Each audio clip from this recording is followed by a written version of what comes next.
Bismillahirrahmanirrahim. Assalamualaikum warahmatullahi wabarakatuh. Alhamdulillah, alhamdulillahirabbil alamin. Wassalatu wassalamu asrofil anbiya wal mursalin Sayyidina Muhammadin wa ala alihi wa sahbihi ajma'in. Rabbi israh li sadri wa yassir li amri wa hlul 'uqdatam min lisani yafqahu qawli. Halo teman-teman sekalian, apa kabar? Alhamdulillah kita berjumpa lagi di dunia maya dalam keadaan sehat walafiat.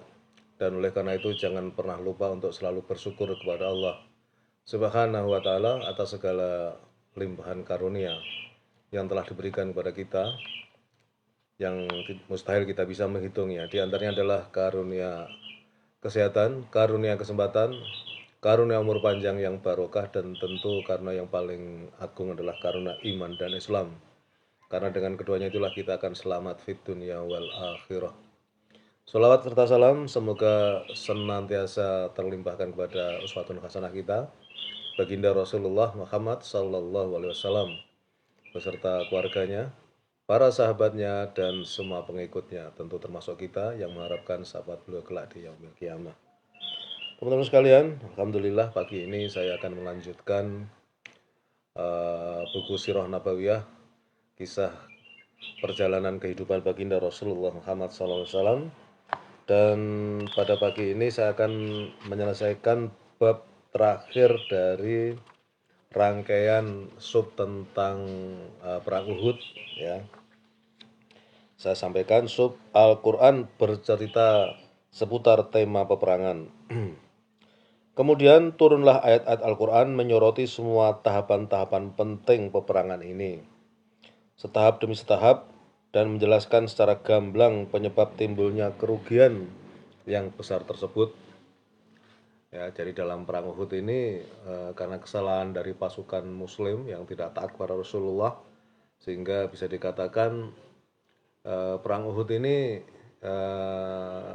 pasukan Muslim bisa dikatakan kalah. Ya, meskipun kemarin terakhir juga disampaikan di pihak pasukan musyrik Mekah pun ya mereka tujuannya walaupun mereka menang tapi tak tercapai. Jadi bisa dikatakan balance. Mengungkapkan titik-titik lemah yang masih ada dalam beberapa kelompok orang-orang yang beriman dalam melakukan kewajiban mereka pada situasi dan kondisi yang menentukan seperti ini. Dan dalam tujuan-tujuan mulia yang ingin diwujudkan dengan dilahirkannya umat ini. Umat yang lebih unggul dari yang lain, sebagai sebaik-baik umat yang dimunculkan kepada umat manusia. Al-Quran juga bercerita tentang sikap orang-orang munafik, membuka kedok mereka dan menampakkan apa yang ada di hati mereka, berupa permusuhan kepada Allah dan Rasul-Nya, sekaligus menghilangkan keraguan-raguan dan kebimbangan yang bergejolak di hati orang-orang Islam yang lemah akibat hasutan yang dihembuskan oleh orang-orang munafik beserta kroni-kroni Yahudi mereka yang ahli menyebar isu dan konspirasi, kemudian mengisyaratkan hikmah-hikmah dan tujuan-tujuan terpuji yang dihasilkan oleh peperangan ini. Tentang tema perang ini turunlah 60 ayat dari surat Al-Imran yang dimulai dengan menyebutkan tahapan pertama dan tahapan-tahapan perang.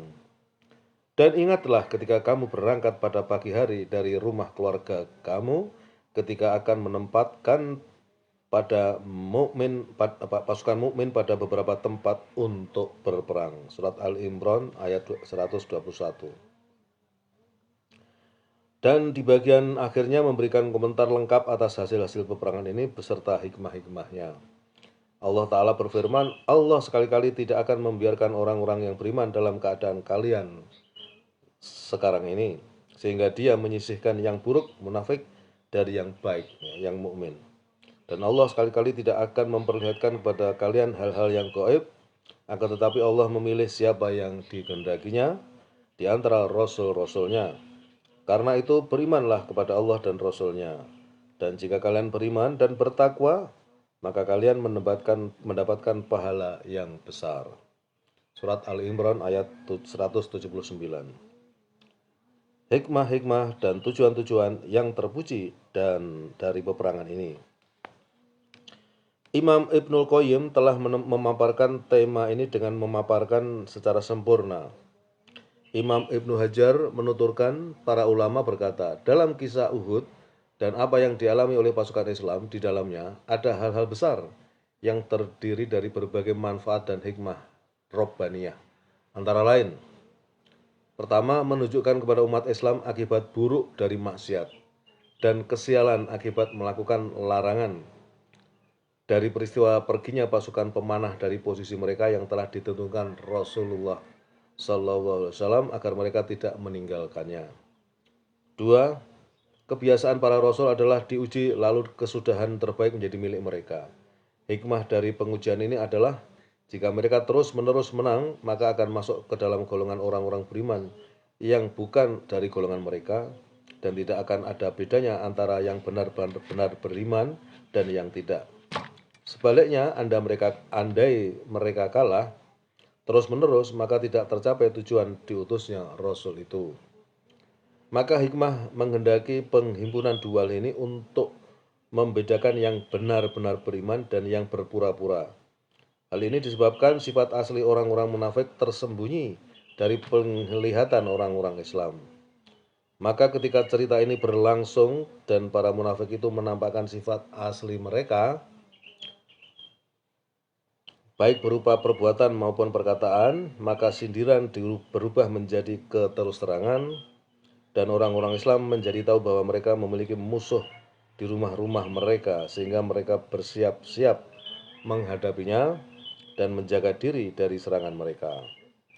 Bahwa dalam menunda kemenangan di beberapa medan pertempuran terdapat pendidikan bagi jiwa dan pemadaman terhadap kesombongannya. Maka ketika orang-orang mukmin diuji, mereka bersabar, sedangkan orang-orang munafik berkeluh kesah. Bahwa Allah Subhanahu wa taala telah menyiapkan untuk hamba-hambanya yang beriman berkedudukan tinggi di negeri kemuliaannya yang tidak dapat digapai oleh amal-amal mereka. Maka Dia mentakdirkan penyebab-penyebab ujian dan cobaan agar mereka dapat mencapainya. Berikutnya, syahadah atau mati syahid termasuk tingkatan tertinggi para wali Allah, maka Dia mengirimkannya kepada mereka. Ini barangkali relevan juga dengan apa yang terjadi di Gaza ya. Kita melihat seolah-olah kenapa Gaza ini dibiarkan begitu saja ya, menghadapi secara sendirian ya pasukan Yahudi Zionis yang brutal itu. Ini bagian dari ini. Allah menyediakan bagi para pejuang Gaza ya kesyahidan. Nah, karena nilai kesyahidannya adalah nilainya tinggi sekali. Berikutnya Allah ingin menghancurkan musuh-musuhnya, maka Dia membuat sebab-sebab yang menjadi alasan mereka layak dihancurkan. Sebab-sebab itu adalah kekufuran, kezoliman, dan sikap melampaui batas mereka dalam menyakiti para walinya. Dengan hal-hal itu Allah menghapuskan dosa orang-orang mukmin dan dengannya pula Dia menghancurkan orang-orang kafir. Nah, ini teman-teman bagian terakhir dari bab perang Uhud ya. Jadi apapun yang terjadi di dunia ini adalah kehendak Allah dan di dalamnya terdapat banyak hikmah bagi mereka yang mau berpikir. Kira-kira begitu ya.